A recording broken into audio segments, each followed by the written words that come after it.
Hello बच्चों, let's read the question first.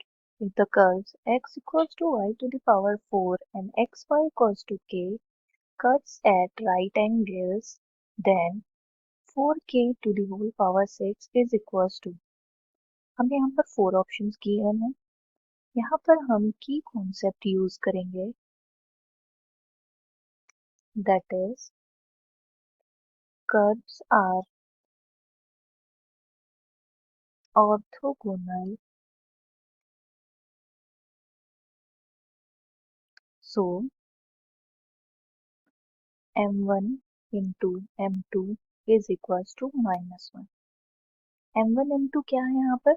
m1 हमारा slope है टेंजेंट का to the curve x equals to y to the power 4 and m2 हमारा slope of tangent है to the curve xy equals to k. So सबसे पहले हम xy slope of tangent to the curve x equals to y to the power 4 पर निकालेंगे. तो सबसे पहले हमें डिफरेंशिएट करना पड़ेगा, that is d by dx of x is equals to d by dx of y to the power 4. From this we get 1 equals to 4y cube dy by dx. So on further simplification we get m1 that is equals to dy by dx equals to 1 upon 4y cube. Now we will find slope of tangent to curve xy equals to k. अब हम इस curve को differentiate करेंगे, that is d by dx of xy equals to d by dx of constant term that is k. हमें पता है constant term पर differentiation 0 होता है और x का डिफरेंशिएशन होगा x dy by dx plus y equals to 0. इसको सिंप्लीफाई करने पे हमें मिलेगा m2 that is equals to dy by dx is equals to minus y upon x. सो जैसा कि हमें पता है इस क्वेश्चन में कर्व्स जो हैं वो ऑर्थोगोनल हैं. Curves are orthogonal.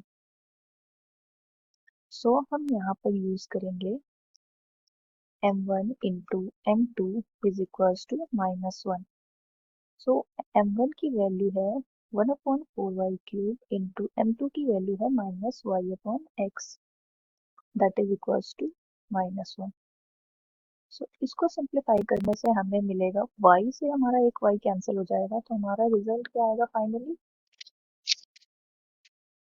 1 upon 4x y square is equals to 1. So हम पता है कि कर्व जो हमें दिया है that is x equals to y to the power 4. ये वैल्यू को यूज करके हम इसमें प्लेस करेंगे, that is 1 upon 4 into y to the power 4 into y square equals to 1. So यहाँ से हमें मिला 1 upon 4y to the power 6 equals to 1. इसे हम लिख सकते हैं as y to the power 6 is equals to 1 upon 4. Now as we know xy equals to k curve is given. यहाँ पर हम x की वैल्यू को y to the power 4 place करेंगे तो हमें मिलेगा y to the power 5 is equals to k. So this implies k to the power 6 is equals to 1 upon 4 to the power 5. So हमें क्वेश्चन में चाहिए 4 into k to the power 6, that is 4k to the power 6. So यहाँ पर इसको हम लिख सकते हैं 1 upon 4 to the power 5 into 4 to the power 6. So cancel out होने के बाद जो हमारा रिजल्ट आएगा that is 4k to the power 6 is equals to 4. So option A is correct. Hope you understand it well. Best of